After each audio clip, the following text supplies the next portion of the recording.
Hello, everybody, and welcome. Here I am dropping books. Not surprising for those who follow my work. I'm Elizabeth Hamblet, and I am the author of 7 Steps to College Success, a pathway for students with disabilities. And I am here with my friends and colleagues and the people that I look up to. College is obviously a big topic for me. And in the course of my work, I often end up talking to parents whose high school students are feeling unmotivated, and they're asking me questions about whether students should, whether they should be pushing their students to try harder and to do things, their fears about them not going to college. And so this is the kind of stuff that comes up to me all the time. Well, luckily, I have some friends who are nice to me. So I'm going to let them fully introduce themselves, but I want to show you that I have and read copies of my friends' books. So this is Ellen's latest book, Bright Kids Who Couldn't Care Less. For those who are professionals, I also have her actually, this one's for parents, I forgot. Straight Talk about psychological testing for kids. And her other book, Bright Kids Who Can't Keep Up, is on my iPad, and I'm not savvy enough to get that going. So I'll let Ellen show you that. And I am a huge fan of Ned's. I've got Self-Driven Child. And this one's not marked up because I started with the ebook, and that's all marked up. And the follow-up, What Do You Say?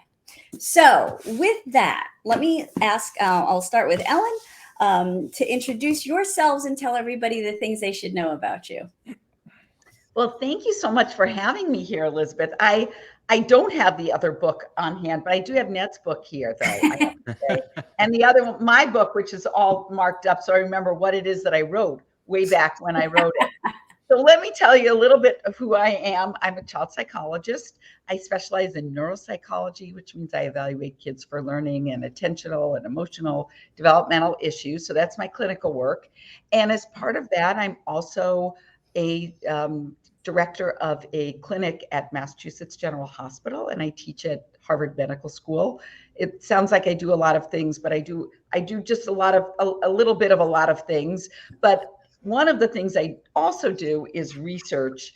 And one of the areas that I've really been interested in researching over the last decade or more than that are kids who have slower processing speed. And that got me interested in kids who have a slower time at sort of figuring out what it is that they want to do, not just kids who are slower at doing things, which is basically what my other book that's Bright Kids Who Can't Keep Up is about, kids with slower processing speed. So this book is really helped me think about, so what about those kids who can't keep up? What are they like as they grow into young adulthood? And it's not just a book for that age group. It really did sort of expand because of the pandemic. And the topic sort of broadened from one in which I thought I was going to be talking about kids who really couldn't get motivated, who had significant challenges, either learning challenges or neurocognitive sort of challenges. And then we found ourselves in the land where no one is motivated. It's getting a little better, but think back to a year ago right now, or 2 years ago, none of us knew what we were doing. We were all sort of grieving all sorts of things. And so that's, as I was finishing up or sort of in the middle of writing the book, I kind of expanded it to fit the world that we're in now. It certainly makes a lot of sense that, we're all talking about motivation. Because anybody hearing that echo but me? Nope, we're good. Okay. It's a nice lead in then to Ned, who's been talking to you about motivation for a long time. So Ned, please introduce yourself. So my daytime job, I'm a test prep geek. I wanted to make a business card actually to test prep therapist, because I feel like I do that increasingly more and more. I have been doing test prep since 1993, a company called PrepMatters, and I guess my only real claim to fame is spending something like 50,000 hours one-on-one with teenagers, helping them prepare for and battle this whole alphabet of standardized tests. And for me, I've always been interested in how do I help kids be motivated in healthy ways, but also, tolerant to stress, because, tests make people stressed, and you can put all this energy and they can put all this effort into putting things into their brains. But if under too much pressure, they lose their minds, it's all kind of for naught. In the role that I'm in, I have neither carrot nor stick, right? I can't give them an A's because I'm not actually a teacher. I can't take away the cell phone because I'm not a parent, right? And so I'm just trying. I'm constantly in this sweet spot of trying to figure out, what are the things that I say, back to what he's saying, and perhaps more importantly, how do we say it in ways that are supportive of kids, but not overly controlling. So that's my day job. My night job is with my pal and partner and scribe, Bill Stickshoot, is like Ellen, is a clinical neuropsychologist, and so also spends time trying to understand how kids think. When things are hard with learning, motivation, self-regulation, blah blah blah blah blah. So I've spent probably about a decade saying, well, my friend Bill says, and taking the wisdom from people with letters after the names that I don't have, and sort of making that translational science to kids, so they go, oh, that's a good point. And when you've done that, I feel like, okay, that was a good day. Well, and you have a new podcast too, and I just listened to you interview Bill, so that was a really fun conversation, was hearing you two interact in that way. So, as was my conversation with you. It was fun to talk about your terrific book. So I appreciate you making time. So there are lots of resources for parents out there, and you can pick up Ned's podcast on all of your appropriate channels. So just to make it clear, and also I'm trying to monitor comments. If you have a question for these wonderful experts, please put it into the chat, and we will try to cover it. So, we talk about college in so many communities like the only goal worth pursuing, right? And it's not true everywhere, but in a lot of places. So Ellen, I was, really intrigued by your concept of college as a demotivator in your book. It was as a holy grail and a fire killer. So, or was that Ned? I'm sorry. My notes. No, that's definitely Ellen. That's a wonderful phrase. I wish I'd come up with that. Yeah. It is. It's a perfect phrase for all of this. So could you speak a little bit to how we get to this place with students? So I think what I found, so I've been doing this for over 25 years. And when I started as a psychologist and working with kids with learning challenges, my goal was to help them get the accommodations and the interventions they needed in order to be successful in college. So that was the end goal. That's what, if I saw a child with dyslexia or ADHD, I wanted to make sure they had everything possible that would allow them to get into college. And what I found is that there is a significant number of kids for whom they don't want to go to college. They aren't interested in going to college. And there's a lot of pressure on them to do something that they don't even know what it's about. So what I've sort of shifted the way of my thinking, in that college is an option. It's a great option, but it needs to be a well-informed option. So what I see in terms of the fire quencher or whatever, however, it's not a fire starter. It puts out the fire. What I see in a lot of kids, and I'm talking about kids who are, severely unmotivated, what I find is that this idea about college being the holy grail means that their education is set up from really early, definitely by middle school. What math class are they in? Are they tracked in 6th grade in the right math class that will get them into in the right, will they take geometry or honors calculus as a freshman in high school? That's set back in some communities in 6th grade, which means they're already worried about math in 5th grade.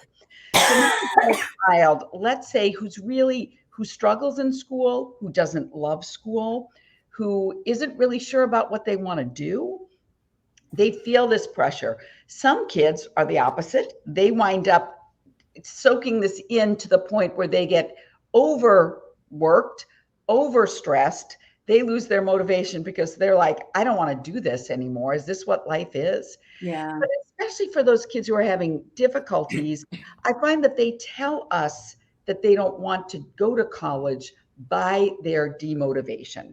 So they will show us by not showing up for class, not turning in the homework, and also sort of saying things like, I don't know what I want to do. I don't know that I want to go to college. I don't want to look at colleges, or I don't want to fill out the applications. And if you've got a child who doesn't want to fill out the college applications, that's something they don't want to do. And for the longest time, I was in situations where, well, we've got to figure out how to get him someone who will help him figure out how to get those applications written, instead of listening to what the child was saying and having a discussion about what we were seeing. And sometimes that leads to a discussion of, I'm not sure of what I want to do.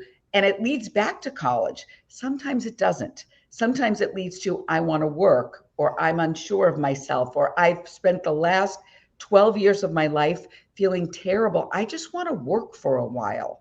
So we've got to broaden the scope of what it means to be a young adult, because it's not working.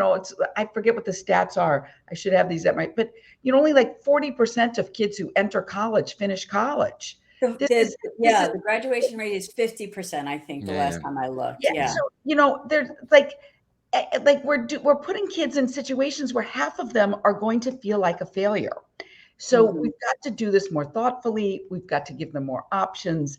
And I think that will help kids get more motivated and be more independent, feel more self-sufficient, and like they have something to contribute.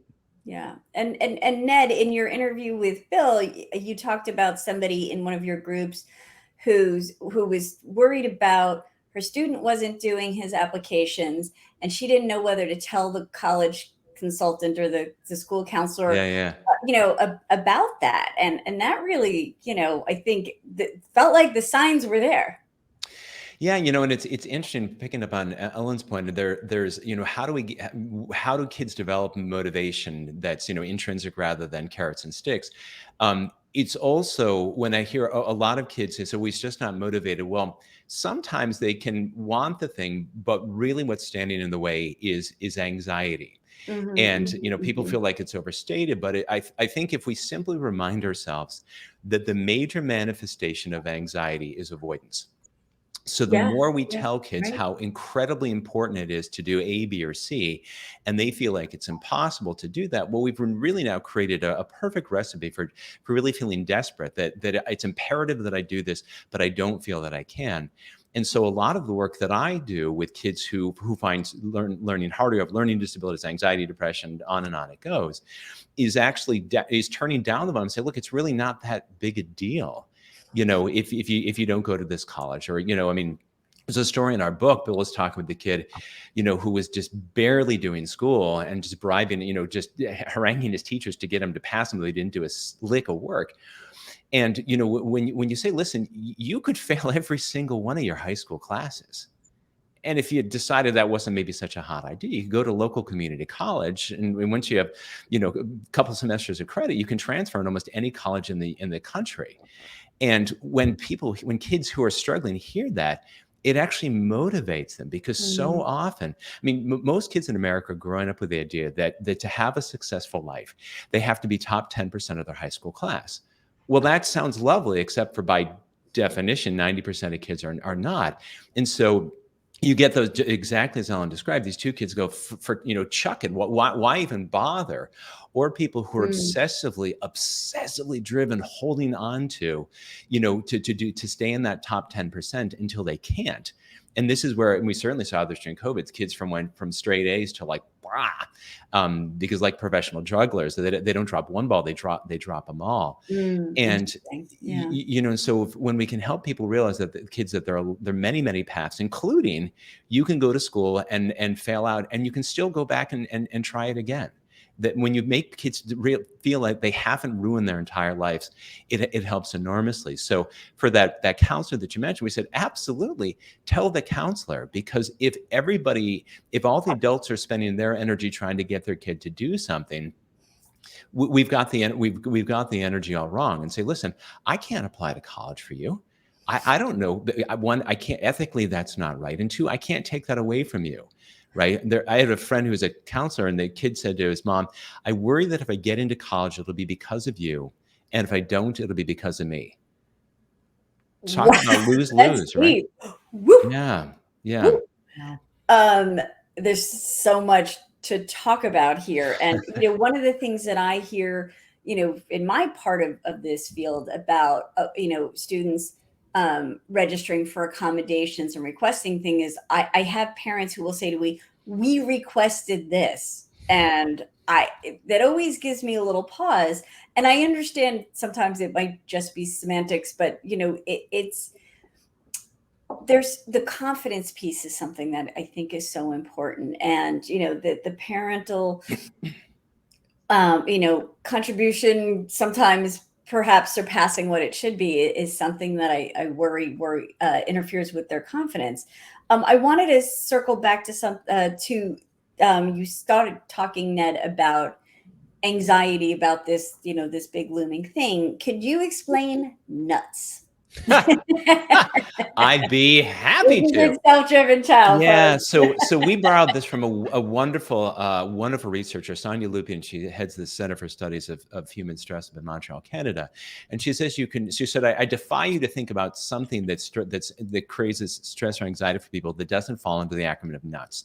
So N is novelty, new situations, right? It wasn't the coronavirus. Hey, it was the novel coronavirus. Woohoo, right?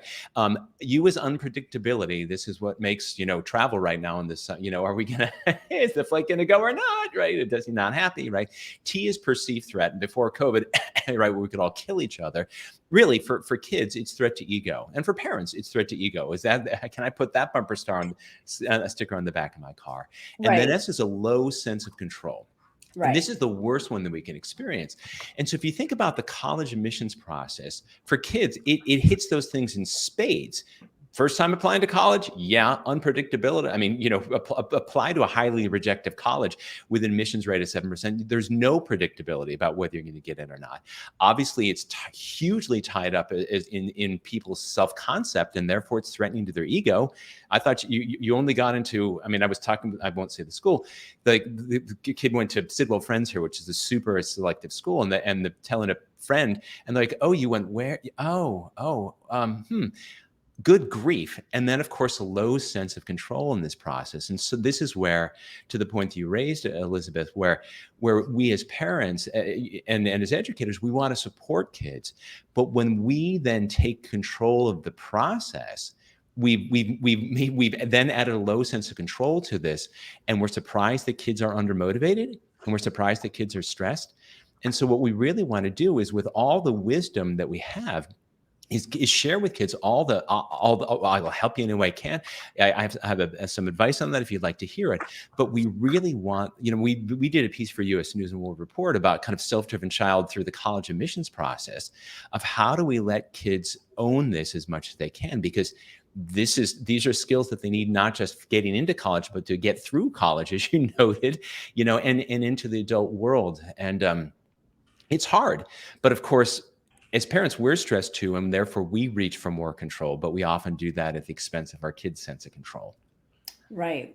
And, the thing is too, as they're in high school very often, the adults are doing everything and they're, pushing along their agenda. And, it's hard because at a lot of high schools, that is the agenda, regardless of who the student is. Yes. Oh, well, I was just going to say, listen, I've been helping kids get into college since 1993. That's all that I do is these silly tests.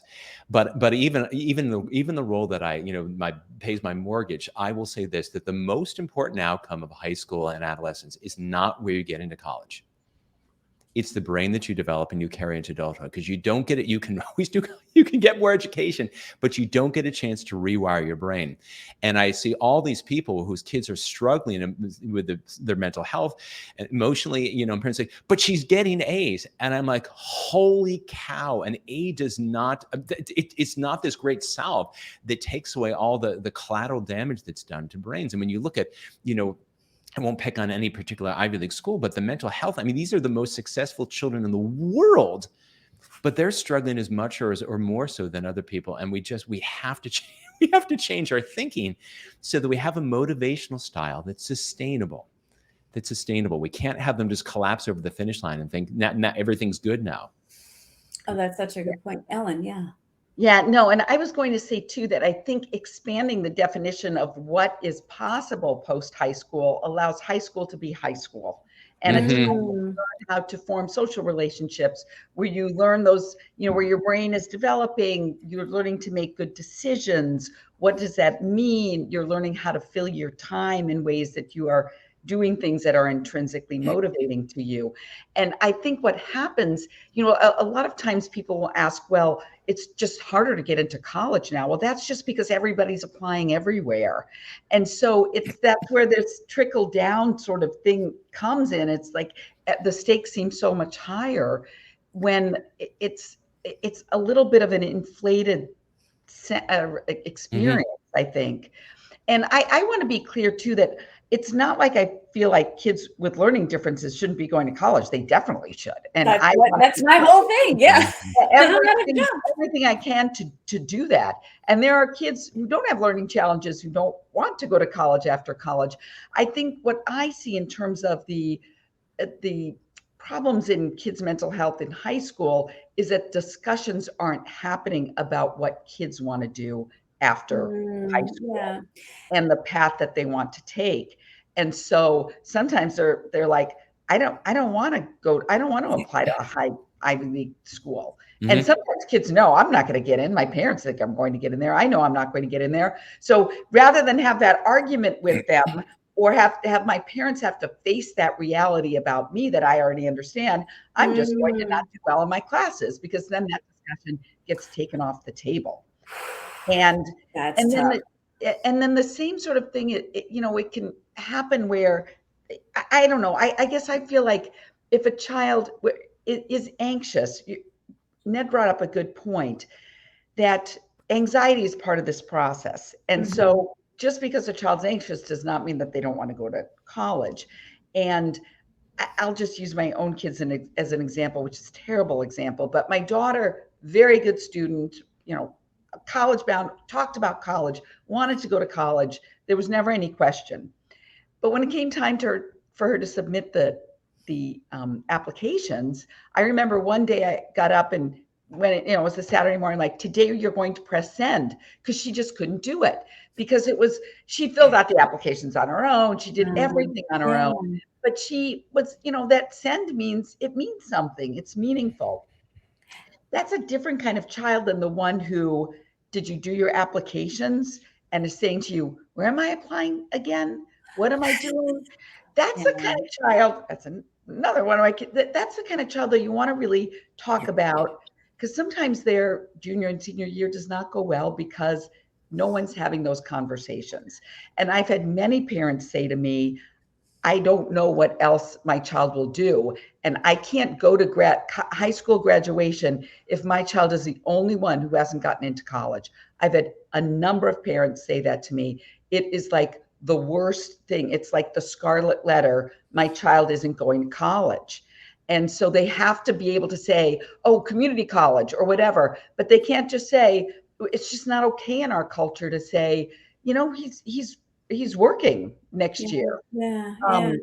And for some kids for some really bright kids, that might be okay. But we've got such a stigma, sort of an elitist attitude about what we feel young adulthood is supposed to look like. Well, I think the angle too, and certainly Ned has talked about this too in his work, is, it's like, it's not about you. I mean, how can I go to the, graduation and tell people my child, not what is best for your child is hard. So interestingly, we have a question about kind of the opposite of what we're talking about.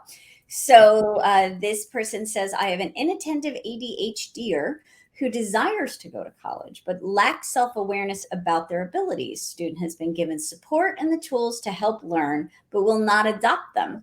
Or a system to help themselves. We discussed other options besides college, but the student set on going to college. At this point, I feel he's burned out on getting help, working with academic coaches. Ned, I know that's something you think about a lot. And executive functioning professionals. He has an IEP.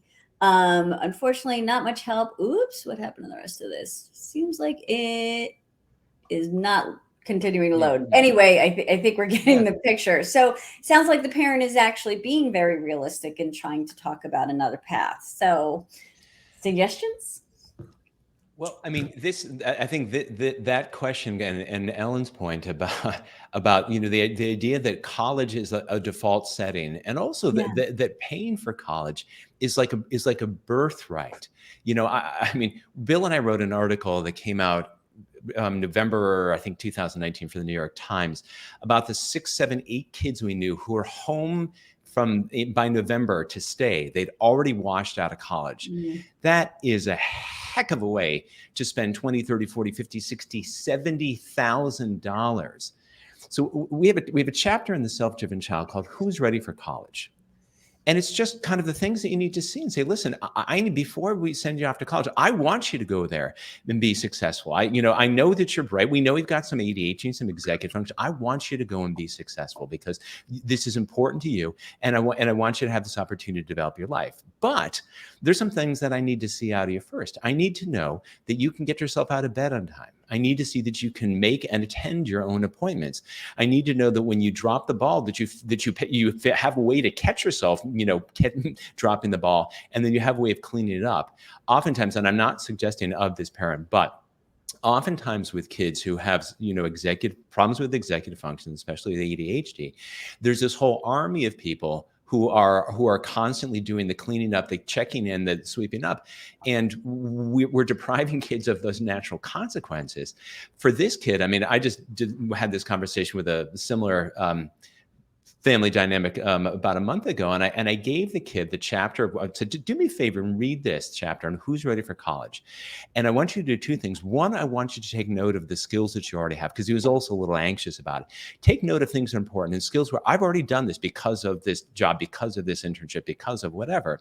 But then also take note of the things where like, yeah, I'm a little wobbly about that. I don't have a plan for that. And then you talk with your mom, your dad, your coach, your tutor, whoever. And these are skills that you work on. Or if you think, oh my Lord, this is going to be a disaster, then you make a plan, just as Ellen's described, of let's work for a year. Let's have a gap year. Let's take classes at community college. I want to see, and you can make a little contract of the things that we agree that we need to see that you're capable of before I send you off to college, which, if we're honest, is the most dysregulated learning environment outside of a war zone, right? Where everyone's massively sleep deprived and there's not that much adult oversight. And you've just walked out there with a suitcase full of my money. Mm-hmm. And Ellen talks about that too, and how much college costs. And how to talk to students about it.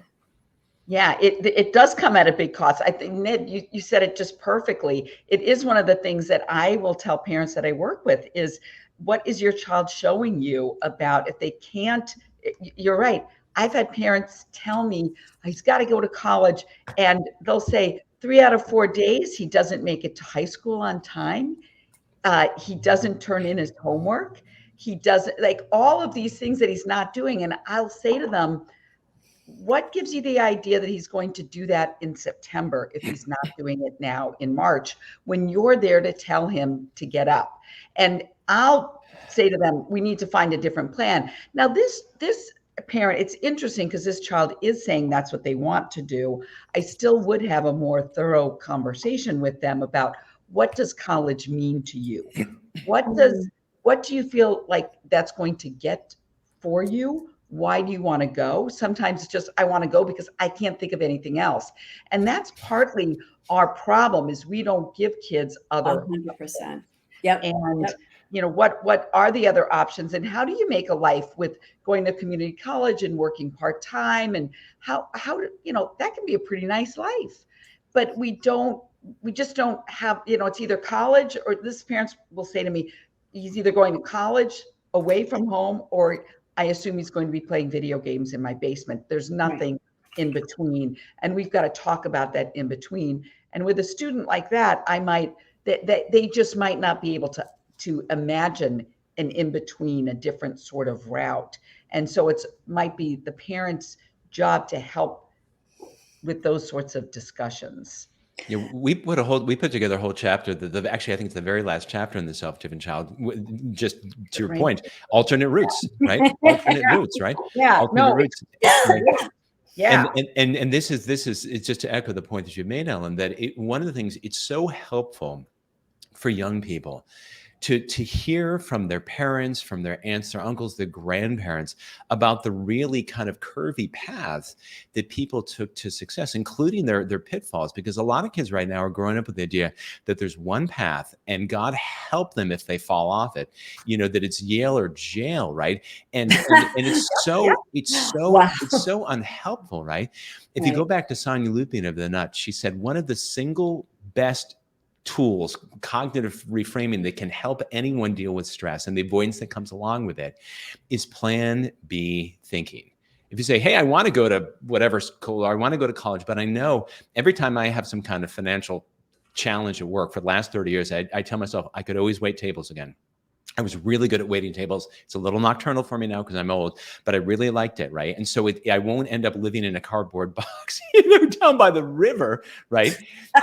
and so for kids to know that the more things that they feel capable of, and the more paths that they have, and it's your point is just such a good one, Ellen, that we make everyone think that the only path to successful life is through an academic path, and you have to stay on it. And it's not that. Obviously, I want kids to develop themselves because it's good for them. But if they think that's the only path, then they often get frozen and will resist doing the things that are actually, in their own best interest. Yeah, I've had parents say, kids come to me and say, I want to go to cosmetology school. And their parents will say, well, that's fine, but after you finish college. And it's like you have a child who knows exactly what she wants to do, super motivated, great career choice, actually. But their parents are like, well, first you have to go to college. So why would anybody want to spend 4 years when they know, they want to be a makeup artist for the film industry? Awesome. Yeah. We just don't always hear what kids have to say and we need to start doing that. One of the people who's in that chapter is Bill's wife's hair salon person. Beautician. What's the word I'm looking for? Anyway, the person who runs the hair salon, stylist. Thank you. Obviously, I don't have so anyway, and makes a mid six-figure salary as a stylist. Yeah. Mm-hmm. And I know how much I pay to keep this blonde and straight. Yeah. And a job with no emails, not working 24/7. Right. Oh, Ellen, so true. I mean? It's really true. And will not be outsourced by ChatGPT. Thank you very much. Exactly. So, and she's creative and enjoying her life. We just have to be able to think more broadly about that for sure. Yeah. So let me bring it back to some stuff because, again, my whole frame is students with learning disabilities and ADHD and other disabilities. And, so there's a lot of conversation in my social trails about 2E kids, students who have high potential. And, Ellen, you're testing students and you're seeing, often, in that kind of student, an uneven profile. But can you explain a little bit the difference between aptitude and ability? Because it feels like that really plays into this whole college discussion. Well, and this is sort of semantics, and I can imagine some people are going to argue with me about it, and that's fine. I'm not a linguist. But when I talk about that in the book, I think of aptitude as being those things that a child naturally is gifted towards. Like maybe they're good at music. And I've had, again, parents say, oh, she's really gifted. She's a gifted singer. She's whatever. They really love music. The ability is, I kind of think of as those skills that they need in order to use that aptitude. I like that. And so kids need both. And I find sometimes we can fall into the trap of the child who's, well, he's really good. I had somebody say this, I'll paraphrase this a little bit, but a child who was having trouble launching and the parents are like, he's good at this, he's good at this. He's a good drummer. He could be a good drummer. Like he's 24. He's probably not going to be a good drummer anymore. Like that's, he could drum for pleasure, but if you're looking for that as a career path, that might be something that you need those skills for, those abilities for early on. And so in kind of thinking about with your child at a younger age too, if they show an aptitude for something, then it is your job to sort of figure out what are the skills that they need in order to develop that ability to do what they want to do. And I find sometimes, it's so hard being a parent, and sometimes we support kids, we push them too much, and in other ways we don't really look at what it is that they have natural aptitudes for, that we could support them in that way. And sometimes it's, again, because we're on this very academically pressured sort of path, which, don't get me wrong, I am all for academics. I loved being in school. I'd be in school right now if I could, but that's not everybody. And so if you've got a child who wants to drum, and you've spent all their academic, all their years trying to get them into the right kind of math class, and then they get to college and like, I don't want to do math. It can be sort of hard to yeah. I can't say that. I mean, a child can't be a drummer, but you know what I mean. Right, right. It's not going to be maybe not a career path if they haven't done drumming for all of the last 8 years. But I also want to say too that when you're talking about 2E kids, we want to make sure if a child does want to go to college, that we give them every opportunity and think about every academic accommodation that they will need in order to do that. So what I'm really talking about is really getting a sense from the child, what is it that you want? What are the abilities that you bring here? What are, the skill set? What are the aptitudes, your desires too? What is it that you want? What do you see yourself doing 5, 10, 20 years from now? We never have those kinds of conversations with 15 and 16-year-olds. We and I've had parents say, I don't even want to know, because what if he said, I just want to be in your basement playing video games? I'm like, well, they won't. We have to make it clear that's not an option, right? It's not an option, but mostly kids won't say that. Right, right. If I say to a 16-year-old, 10 years from now, what do you want to do? What do you, and then work backwards from there. Okay, well, what if you want to be there? College is something that you're going to need to do. If you see yourself teaching teaching second graders, you're going to need to do college. How can we do this in a way that's going to make it fun and palatable for you? If it's a child who wants to, like, I want to be a makeup artist at the counter at Nordstrom's, okay, what's that going to look like for you? Like, you want to just explore all of those sorts of things. We don't really do that. And I loved I love that Yale or jail. Yeah, that's counselors in high school. Good statements here. Yeah. And I just plumbing in between. It's like yeah. Yeah, and then you can be a plumber in between. Like, there's I think that's such a good point. And I do want to just jump in for a moment, because my whole gig is talking about the realities of the college environment, and Ellen just spoke to accommodation.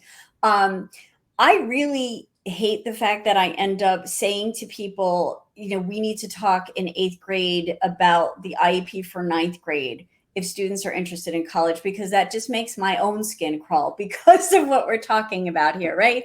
The Yale or jail or whatever, college or living in the van down by the river.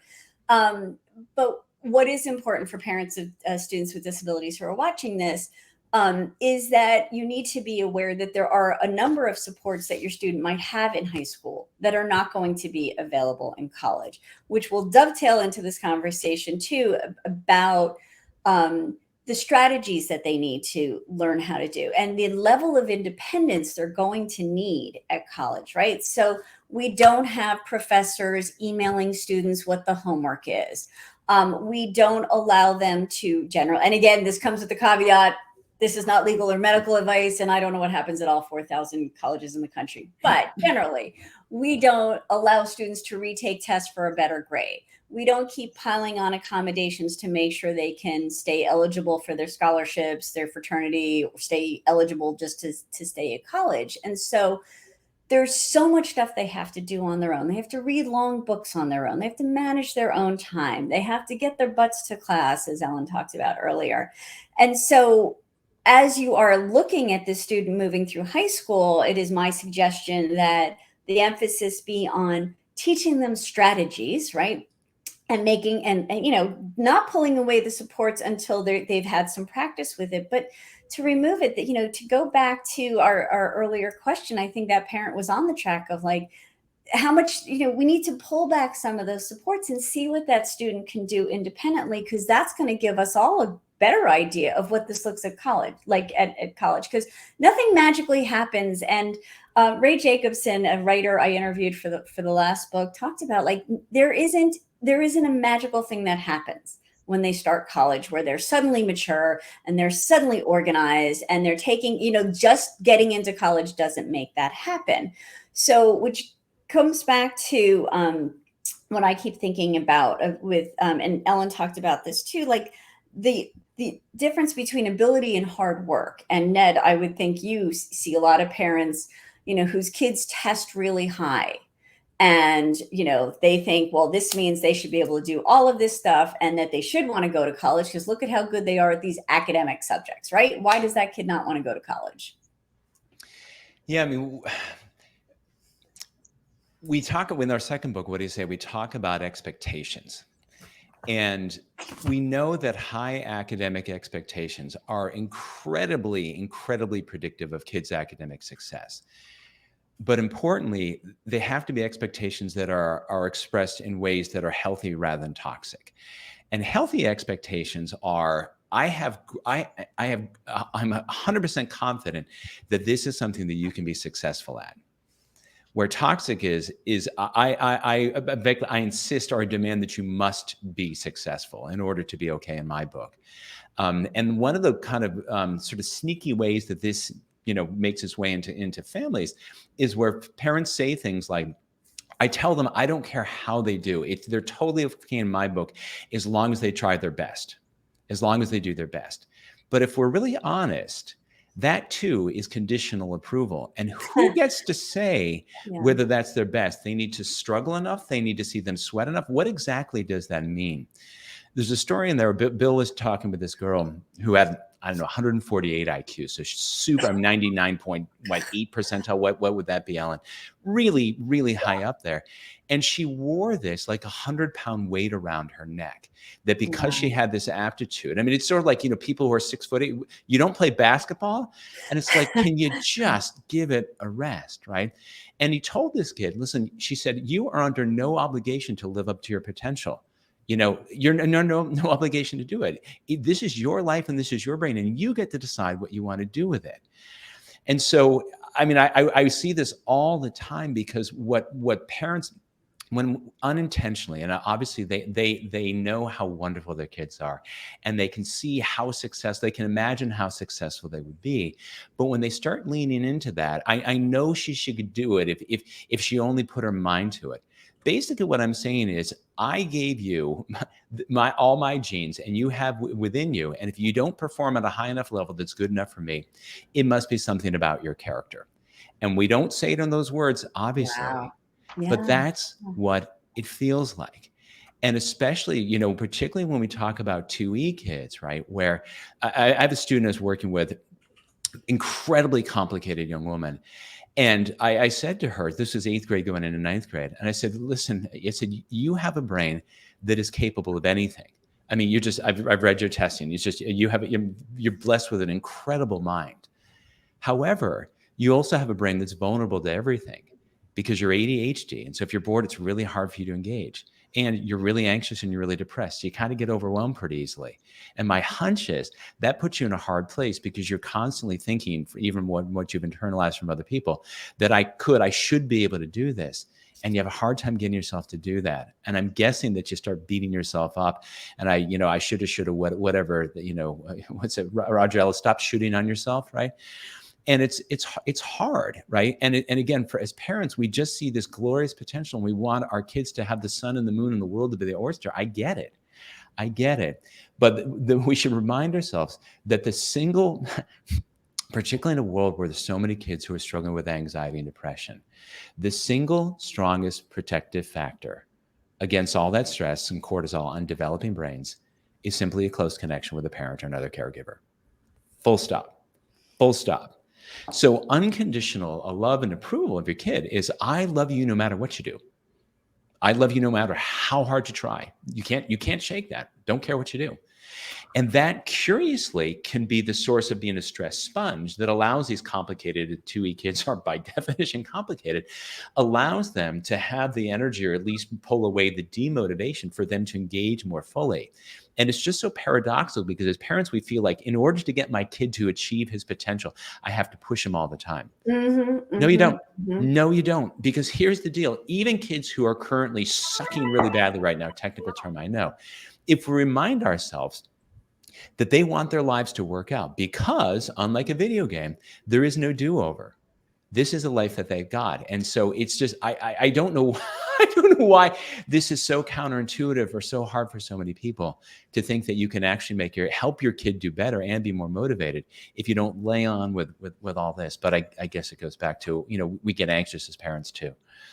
One of the things that I talk about in my book is how pleasure is an important part of looking at motivation.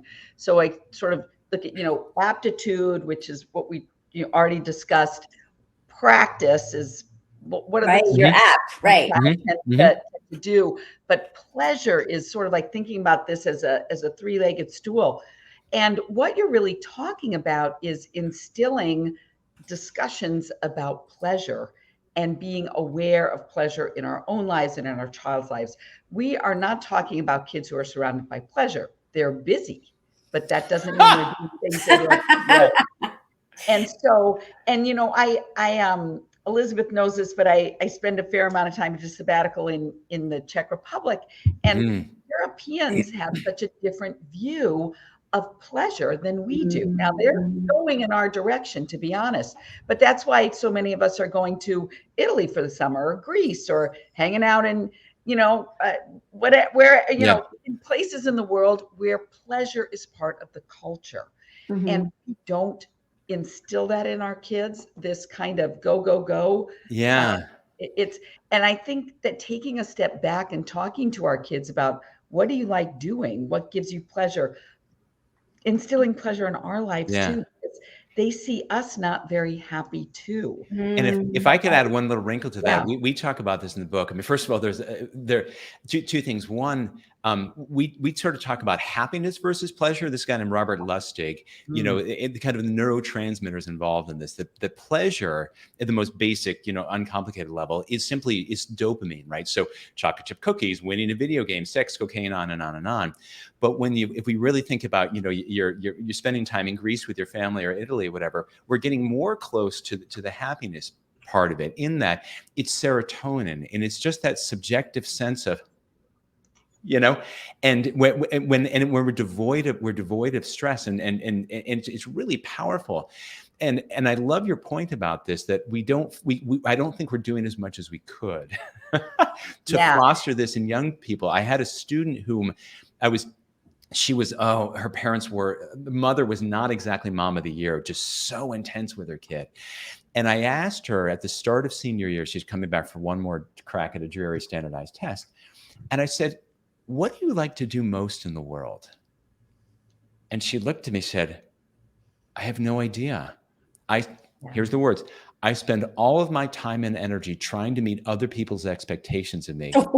I have no idea what I want." Wow. And I thought, this is not, and so what happened was, I had somewhere along the line, she'd breathed to me, you're back talking about makeup and so on and so forth. She'd breathed to me about her school, where there was a fashion show, and she designed clothes and had and her friends, then they had a runway show, right? And her friends would come and walk her clothes. So I snuck in and saw this.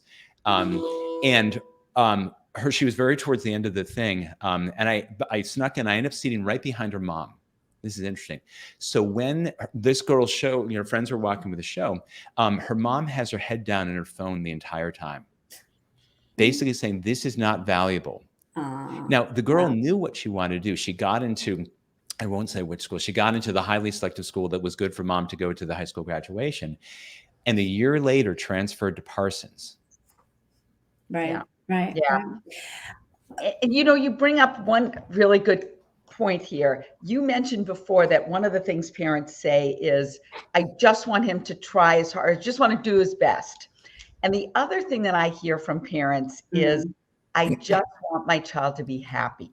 Yep. So in my intake form, it's like, there are all sorts of questions. What are your dreams and hopes for your child? I remember that from your book. And almost always, I mean, 99% of the time, I want my child to be happy. That's so much pressure. We are not happy most of the time. Do you know what I mean? Yeah, that's hard to think about, but like, it's a noble goal, right? As a parent. Well, think about it. If we're with somebody who always, with a partner who always wants us to be happy, or in a work situation where we're the happy person at work or whatever, what a burden that is, and what a drag it is. And think about the developing brain who's getting all this information that, you need to be happy. Well, and Lisa D'Amour has a great take on that. She said mental health isn't being, eternal. It's always sunny in Philadelphia, right? It isn't being perpetually happy. It's having the right emotion at the right time, right? And so if you weren't angry in 2020, you don't have a human nervous system, right? I mean, but I will say about happiness, we have a chapter in What Do You Say called "Talking with Kids About the Pursuit of Happiness." Bill had been in Dallas, I think, and he talked to a bunch of student government leaders, like 10th grade. He said, "How many of you want to be happy as adults?" And they're like trick question.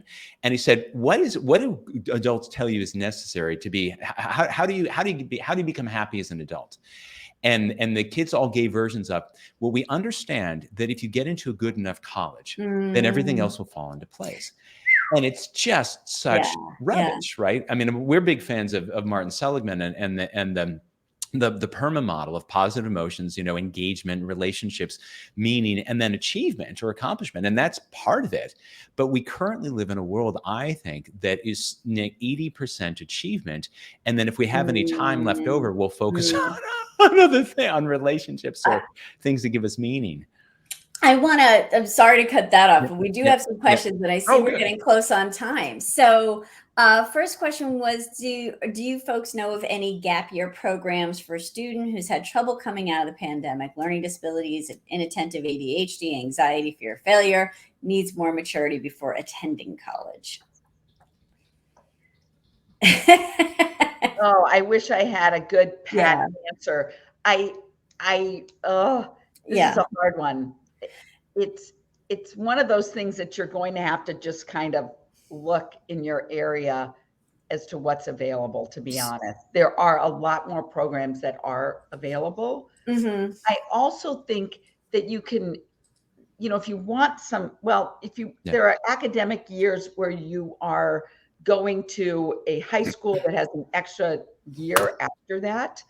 There's that kind of formal program that a lot of boarding schools have, a PG year. If you want something academic. And then there are a lot of places that can give you time to volunteer somewhere but some of those programs are great. And if you want to spend the money, terrific. But sometimes just kind of like working somewhere or being an au pair or what are their interests? Just doing something for a year is also good. Yeah, I mean, there's a group called EF Gap Year that does this work. But for me, I would echo your point, Ellen, that if I were a person graduating high school, if I thought I was going to do a gap year where all I did was work on executive functions, I mean, really, where to your point, getting yourself to work on time, that develops executive function, volunteering, traveling, anything. I would look to lean into where we started of what are the things that the kid likes to do, right? And then what is a productive way to develop, back to Ellen again, to develop the abilities that are tied to being successful in that, maybe something other than drumming, I get it, right? But what are the abilities that you want to develop to be successful? Now, this may include organizational abilities writ large rather than the practical things of that job. And I would very likely figure out a gap year, maybe work with a consultant, get an executive function tutor who, say, so here's some of the things we need to work on. From my perspective, by the way, with really good coaching, so many of the things that kids struggle with feel like common sense to other adults or parents. And so this is why, it makes parents crazy. The magic really is in the person who is kind of working with them as a consultant in a respectful way. Let's try this rather than dropping a system down on top of them, because that's when kids resist it. So yeah, I would do a gap year where figure out what the kid, how he'd like to spend for a year or her for a year, and then support it with this. But also keep in mind this, that struggles with ADHD and executive function, a large part of this are just brains that are lagging in terms of the mature. So a lot of this is going to get better just with another year of brain maturation, because the prefrontal cortex takes a long time to develop, and it develops in the ways that it is used. So if we can give kids the opportunity where mom and dad step back and we let kids do what they do and have those natural consequences, that alone will be an effective executive function gap year. So go ahead. Oh, I find that one of the best executive function coaches is a good boss.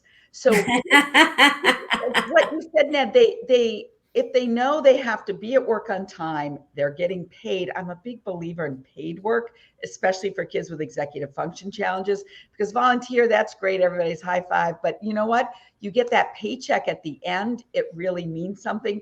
I'm pro volunteer work. Don't get me wrong. Yeah. But sometimes kids need that real concrete external.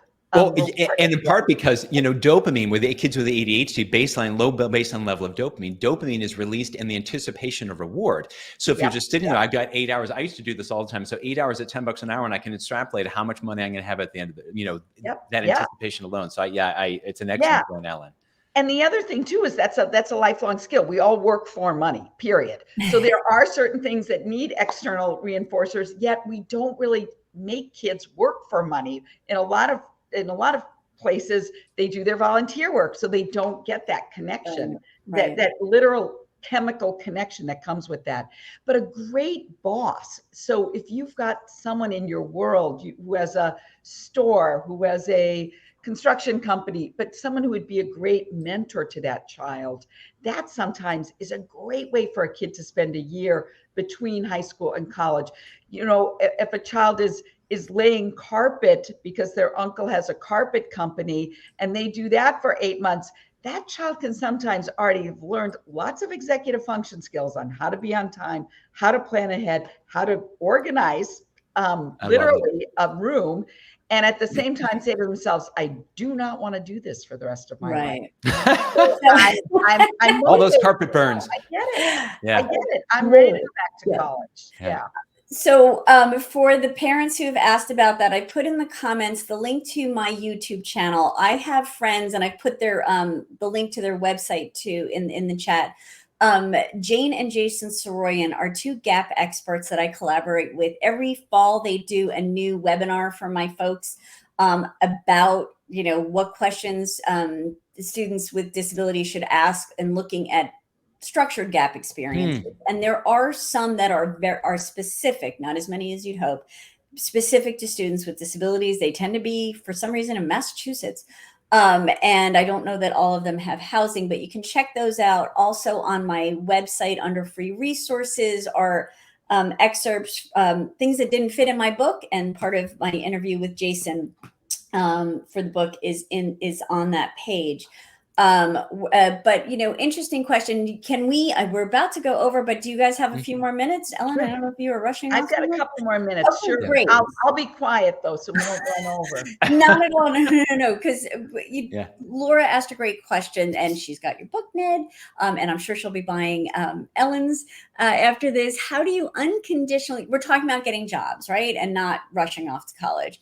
How do you hold them unconditionally? How do you unconditionally support students yet hold them accountable? Her 19-year-old is nervous to go get a job as he figures out his future. So again, we talk about in both books about trying to be a consultant, right? And so you'd say, so listen, if you're going to be living at home, everyone contributes to this household, and you also need to find some way to spend your time. And so you're going to have to come up with $500 a month or whatever, right, to do this. And I think we'll probably want to have that be legally paid work rather than illegally paid work. So let's talk about this. Now, the kid could be anxious about all sorts of things. I mean, particularly right now, young people just don't want to call on the phone anybody. They don't want to talk to people that they don't know. And we tend to say, listen, it's no big deal. I mean, you can do, I know you've got this, right? Or, or I'll do it for you. And both of those, this is sort of Ellie Liebowitz stuff, reinforce because we're making accommodations. And so he's saying, says, look, I get that you're nervous talking to us. You never applied to a job before. We empathize and we validate. So let's talk about how can we go about this? Do you have any ideas? Right. And then you offer help, you offer support, we can role play this if you want, maybe you can apply for a job, online with Start, so you don't actually have to talk to someone, but you're sort of pleasantly persistent, right? And you don't try to say that you don't do it for them, right? And you also don't say, oh my, come on, it's no big deal. Any person can do this. But with Dr. Leibowitz's approach, you use principles of nonviolent resistance. I get that it's hard, but I'm sticking to my guns on this, and you're going to have to find a job. And the good news is, right now with a 3% unemployment rate, kids have they got lots of choices, right? They can, Right. And then we want to be flexible about what that job is, because a lot of times it could be easy to think of what the right kind of job is.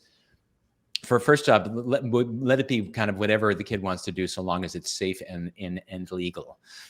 Yeah. And Ellen, I mean, you have that great example of the sneaker salesman. Oh yeah. Well, that was a child who this has been more than once, where someone has they collect and sell sneakers, or they're doing something on Etsy. Mm-hmm. They're doing great.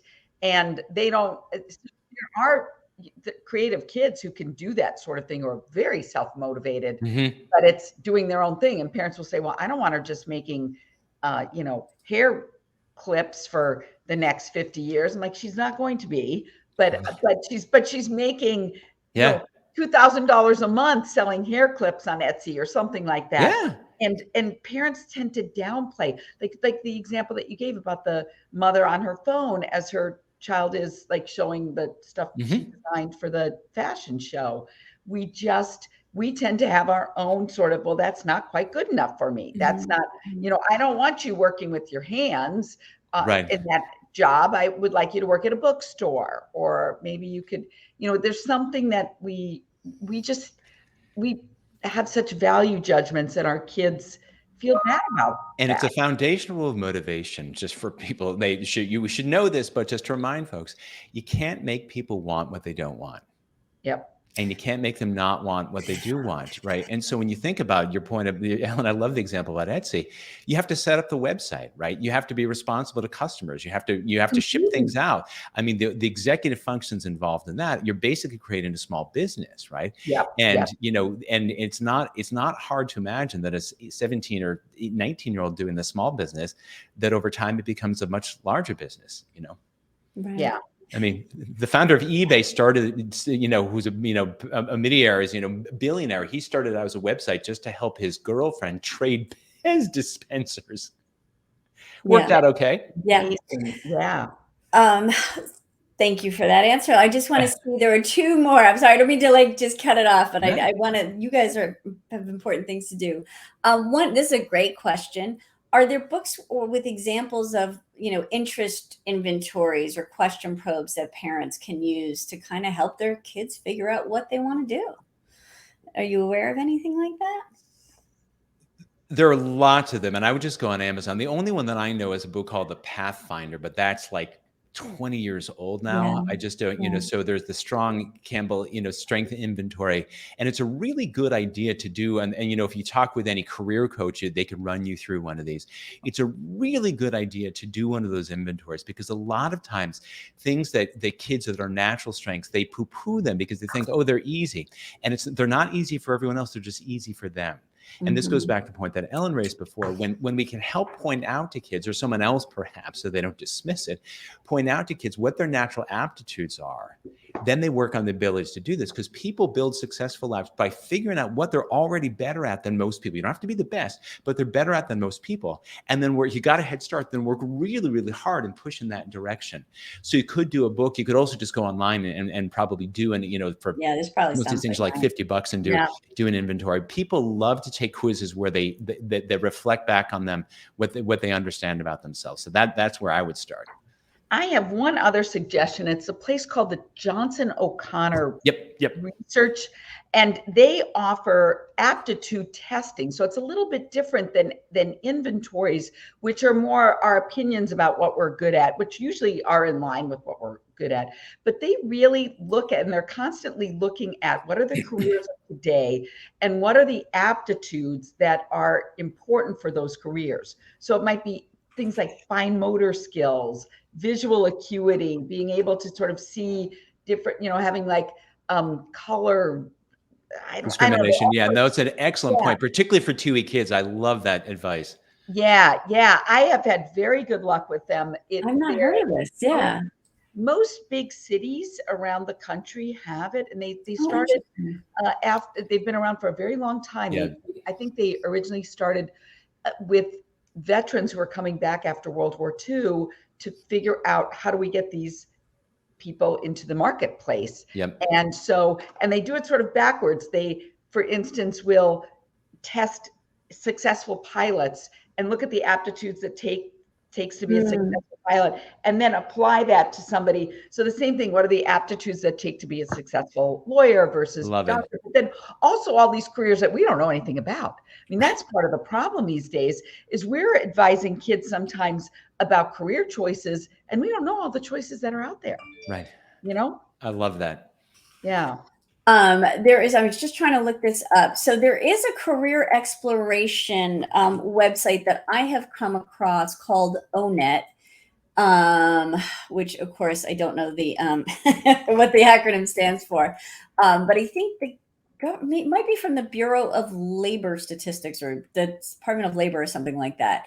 And students can look at occupations and see what kinds of degrees they need and skills they need to pursue that stuff. And that can be an interesting way to do. There's something called Find Your Career at My Next Move. So, I mean, I could talk to you folks all day and tomorrow and the next day and learn and continue to learn. So thank you for your time, folks. Now, Ned, you have a Facebook group. I do. There's a Self-Driven Child is a Facebook group. You can answer a couple of questions to confirm that you're not a robot. And then we'd love to take your questions and talk about stuff. And they're people just trying to support one another, because this raising parenting business is, complicated. Not for wussies, for sure. Join. I'm going to get on there right away. So for both of you, what is the best way for parents to reach you, or to just find your information, whatever? So my website is ellenbraatenphd.com, and they can find more information about me there. And she's got 2 A's in Braaten, folks. Yes, I know. And my company is PrepMatters, as in preparation matters, because we think that. And then I sort of dance around social media a little bit. On Twitter's Ned Johnson. I have this kind of goofy TikTok. The other Ned Johnson. I love your TikTok. Yeah. I mean, there's so much information. These folks are so generous with their knowledge and with their time and advice. So I hope you folks got a lot out of it. You can follow up with these two. And thank you so much for joining us. I appreciate it. Thanks for having us. Thanks for having me. Yeah. Happy 4th all. Bye. Bye.